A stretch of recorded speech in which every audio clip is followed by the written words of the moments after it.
Bueno, antes de comenzar la charla, me gusta siempre iniciar algunas cosas de manera teórica con esta frase que dice, nunca consideres el estudio como una obligación, sino como una oportunidad para penetrar en el bello, maravilloso mundo del saber, y es de Albert Einstein.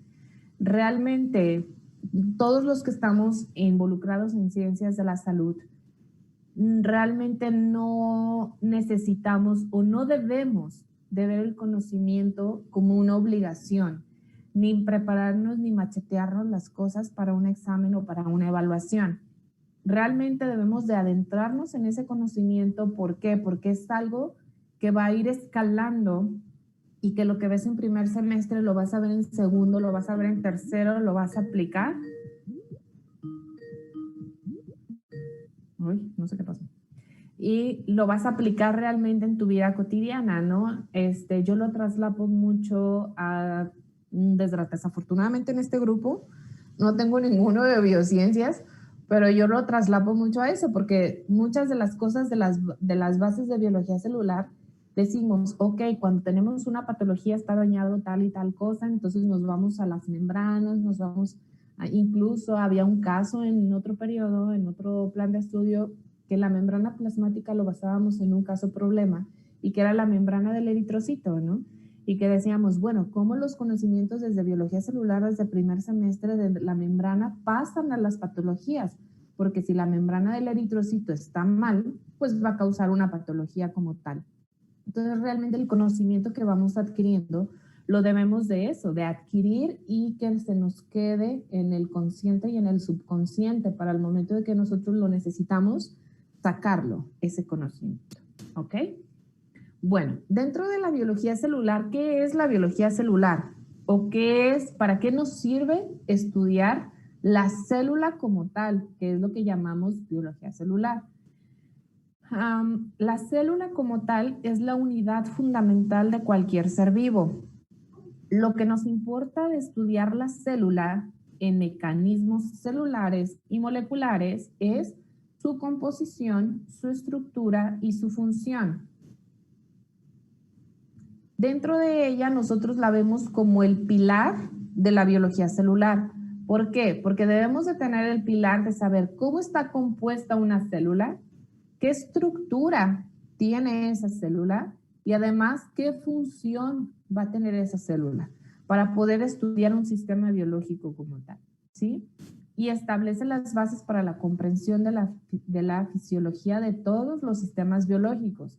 Todos los sistemas biológicos estamos compuestos por células. Puede ser cualquier órgano o cualquier organismo, vaya, que pueda estar implicado y tenga una composición, una estructura y una función como tal, ¿sí? Esta laminilla me gusta ponerla muchísimo en esta charla porque así podemos darnos cuenta en dónde estamos situados. Es los niveles de organización de la materia. Cómo va creciendo cada nivel de organización, porque realmente nosotros incluso lo veíamos en las partes que son visibles a manera microscópica o a manera macroscópica en los módulos. Veíamos que a manera microscópica podríamos ver ciertas moléculas y ciertas proteínas, pero hay algunas cosas que aún no son visibles para la vista humana, que pueden ser algunas partículas subatómicas o algunos átomos, y que esto lo estudia la física, ¿sí? De estas partículas subatómicas están compuestos estos átomos. Estos pueden ser electrones, protones y luego diferentes átomos como tal. De estos átomos nos vamos a las moléculas simples. ¿Cuál sería una molécula simple, David González? El carbono. El carbono, el oxígeno, ¿sí? Son moléculas simples solamente que estudia la química y la biología. De estas moléculas simples pasamos a las moléculas complejas. ¿Cuáles son las moléculas complejas? Laura Alejandra. No estoy segura, pero un triglicérido probablemente. No. No. Las moléculas complejas son las que están compuestas por moléculas simples y sería, por ejemplo, el agua, que es H2O, que ya son más de 2 moléculas simples, ¿sí? O el dióxido de carbono, el monóxido de carbono, ¿sí? Que están compuestos por más de una molécula. Después de las moléculas complejas vienen las macromoléculas. ¿Cuáles serían las macromoléculas? Julián. Triglicéridos. Ahora sí. Ahora sí podría ser un triglicérido, una proteína, ¿sí? Que es una macromolécula como tal, que está compuesta por estas moléculas complejas. Después de las macromoléculas, nos pasamos a los complejos supramacromoleculares, que ya es lo que estudia la biología celular. ¿Alguien tiene idea de cuál es un complejo supramacromolecular?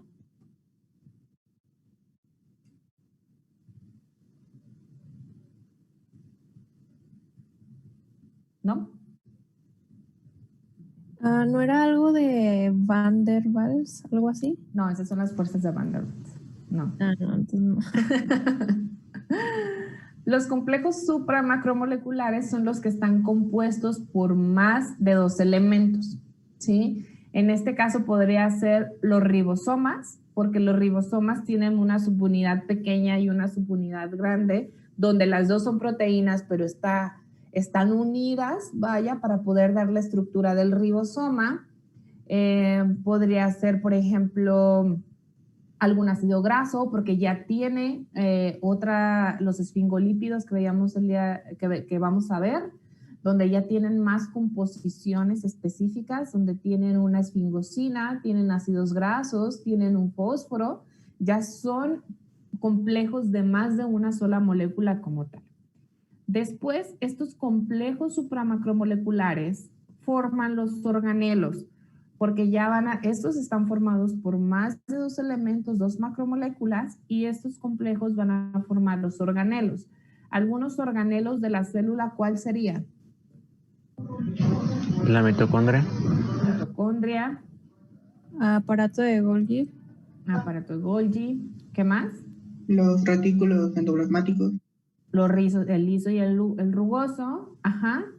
Los lisosomas, los peroxisomas, las vacuolas, ¿sí? El núcleo, ¿sí? Esos son organelos de la célula, y una vez que conformamos estos organelos, conformamos una célula, ¿sí? Ya que tenemos todos estos organelos, que obviamente son diferentes en cada una de las células dependiendo su función, que bueno, ya lo vieron en metabolismo. Hay células musculares que necesitan tener mucha más mitocondria para poder generar esa energía que necesitan, que son las células musculares que necesitan energía rápida, y hay algunas otras células que casi no necesitan generar energía y tienen muy pocas mitocondrias. Entonces, esto nos va a permitir también generar células y diferentes tipos y linajes celulares. Y esto es lo que realmente estudia la biología celular. Estos complejos supramacromoleculares, los organelos y las células como tal.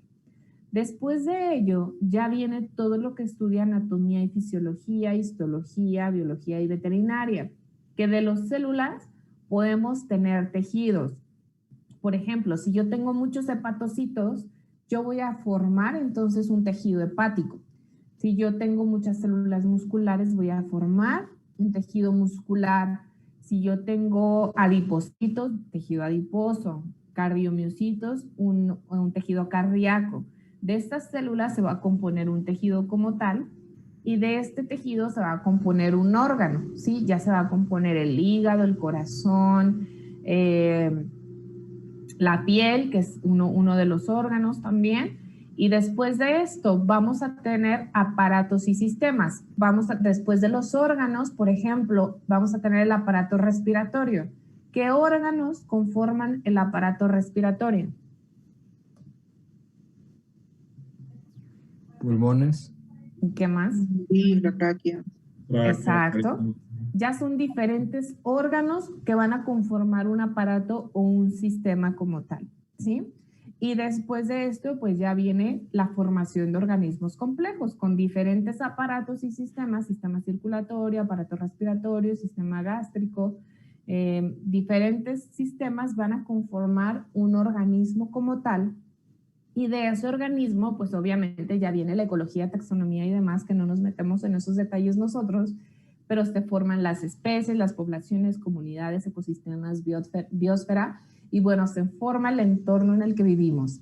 Todo esto para formar un ecosistema, una comunidad, alguna población, necesita a cada uno de estos apartados. Necesita desde partículas subatómicas, que eso es lo interesante de la biología y lo apasionante de la biología, de cómo realmente de tener un sistema, un ecosistema, está conformado por todo esto, y el saber qué lo conforma es lo interesante, cómo funciona cada una de estas macromoléculas que me va a permitir que se genere un organelo. Este organelo, cómo me va a permitir que se genere una célula y esa célula un tejido. Y lo podemos descubrir también de manera viceversa, ¿no? Desde cómo formarlo nosotros, como por ejemplo, me voy a enfocar en este caso en biociencias, pero cómo lo podemos formar en el laboratorio con cultivos celulares o ingeniería genética, cómo podemos hacer átomos y moléculas simples hasta poder llegar a un órgano, a una impresión de un órgano tridimensional, ¿sí? Entonces, todo esto lo vamos creando poco a poco, hasta poder llegar a este lado. O cómo también de manera patológica, biológica, cómo podemos tener un órgano y qué podemos estar viendo, cómo podemos desencadenar qué está mal en ese órgano, viendo desde diferente manera. También están diferentes especies, alimentos y demás, que nosotros podemos ir viendo cómo están formados. Todos los alimentos pues tienen macromoléculas, ¿sí? Todos los alimentos tienen proteínas, tienen lípidos, tienen carbohidratos. ¿Cómo está conformado eso que nuestro cuerpo necesita? ¿Qué tipo de proteína, qué tipo de lípido, qué tipo de carbohidrato mi cuerpo necesita para poder funcionar de una mejor manera? Si ya lo vemos como en una etapa de nutrición, ¿sí? Que se centran más en esta parte de química de los alimentos. Entonces, ¿cómo yo necesito esos macronutrientes para poder llegar a alimentar mi cuerpo y que sea de una manera óptima y de buena calidad? Entonces, todo esto de niveles de energía de la materia tiene muchísima relación en cualquier área que nosotros la estemos aplicando en ciencias de la salud. Y bueno, un poquito explicándoles los iniciadores de la teoría, tenemos que se empezaron a visualizar que todas las plantas estaban conformadas por células al momento de descubrir cómo era nuestra conformación, y se producían de las semillas de los núcleos de células viejas, ¿sí? En este caso, bueno, estamos hablando de plantas, pero también, por ejemplo, nuestras células se producen a partir de células que ya están maduras, ¿sí? Se puede hacer división celular y se pueden hacer diferentes ciclos y puede una célula provenir de otra. Después, Teodoro Swan, en 1839, mencionó que las células son organismos y todos los organismos están formados por una célula, por una o más células, que no nada más tiene que ser una conformación de una, sino que realmente es un conglomerado de células. Y la célula es la base para la formación de un organismo, ya sea animal o vegetal. Y bueno, al que nosotros denominamos el padre de la anatomía patológica es Rudolf Virchow, donde toma como la célula como la base de la enfermedad. Si realmente una célula sufre algún daño, como lo vamos a ver en esta clase donde estamos teniendo un daño extra con ese contaminante, cómo esa célula, a partir de que sufre ese daño, va a ocasionar una patología. Y esto lo descubrieron desde 1821, donde decía que la célula como tal era la que, si se dañaba, nos podía ocasionar una enfermedad o una patología. Y bueno, él también dijo que las células provenían de otras células a manera de replicación o de división celular, ¿sí? Las teorías que se tienen hasta el momento de la biología celular es que todos los organismos están compuestos por una o más células que la célula es la unidad fundamental de todo ser vivo y que todas las células provienen de la división celular preexistente.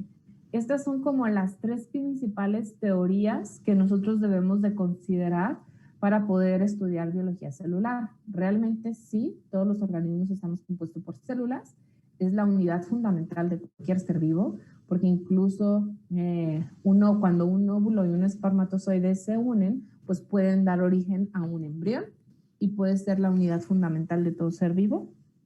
Todas las células provienen de una división celular preexistente, porque tenemos que tener una célula madura para que se pueda dividir y pueda entrar en ese proceso de división celular como tal, ¿ok?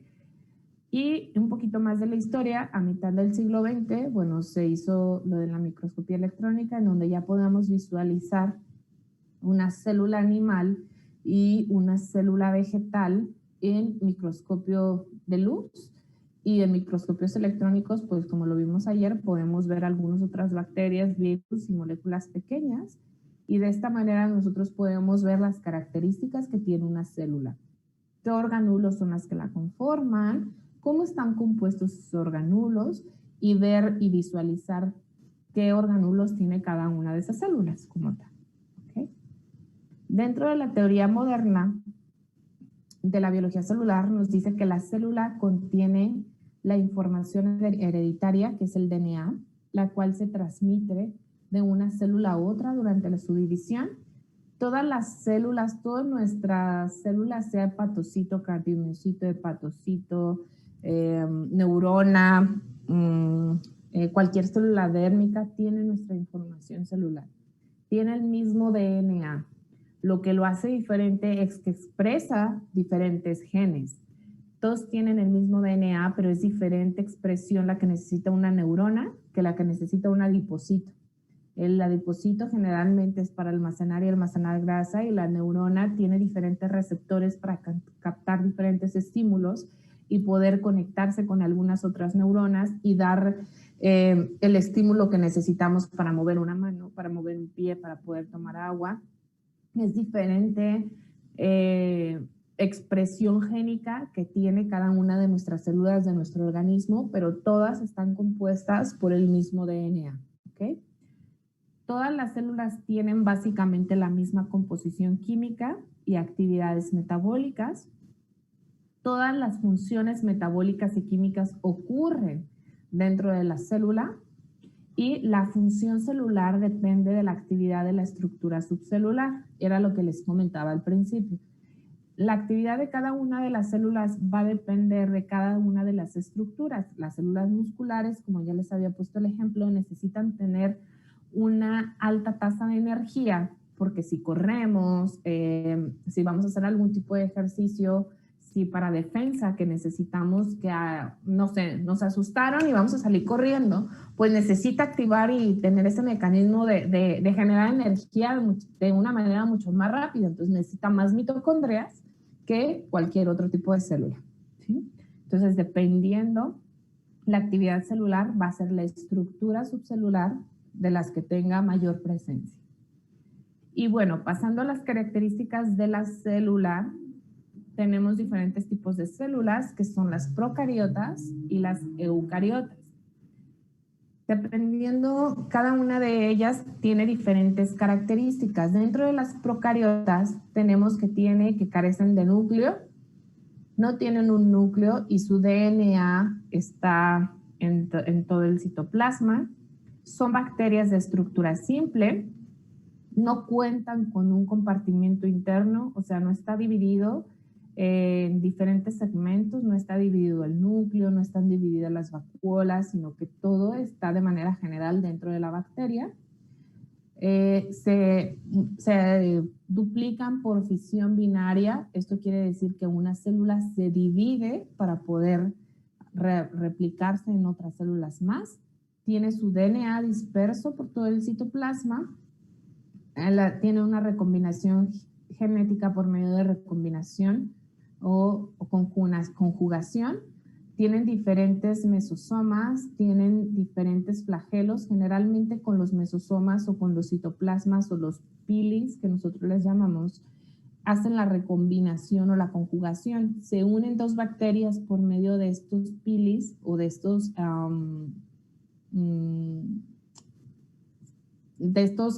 ¿cómo se llaman? Sí, funcionan no como un flagelo, sino más corto, y de esta manera pueden pasar información genética de una bacteria a otra, y es lo que llamamos conjugación. Y se dividen en arqueobacterias y eubacterias, que son las células procariotas, y que en este caso pues no vamos a tratar más, pero es importante que reconozcan una célula procariota de una eucariota. Dentro de las células eucariotas tenemos la vegetal y la animal. Dentro de las características esenciales que tienen se encuentran, su estructura es mucho más compleja que una bacteria. Tienen un citoesqueleto que le va a permitir dar una forma, una estructura a la célula. Después se dividen por medio de mitosis, que va a haber un proceso de división celular. El DNA está contenido en el núcleo, tienen un núcleo y su DNA solamente está de manera interna. Tienen recombinación genética por medio de meiosis. Esto quiere decir que cada uno de estos organelos se duplica, y una vez que ya todos estén duplicados, se dividen en dos células y cada una se queda con un juego de esos organulos, y se dividen en animal y vegetal. Dentro de la vegetal, bueno, son lo de las plantas, y tenemos diferentes características como los cloroplastos, que son lo que le da el color.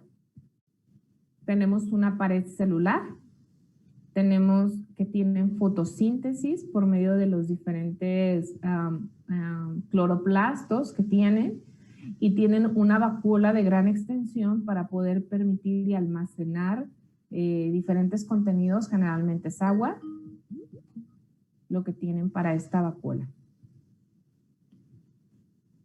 Dentro de las células animales no tienen una pared celular, tienen una versatilidad, no tienen cloroplastos y tienen vacuolas súper pequeñas para poder almacenar diferentes contenidos que los vamos a ver ahorita cada uno de ellos.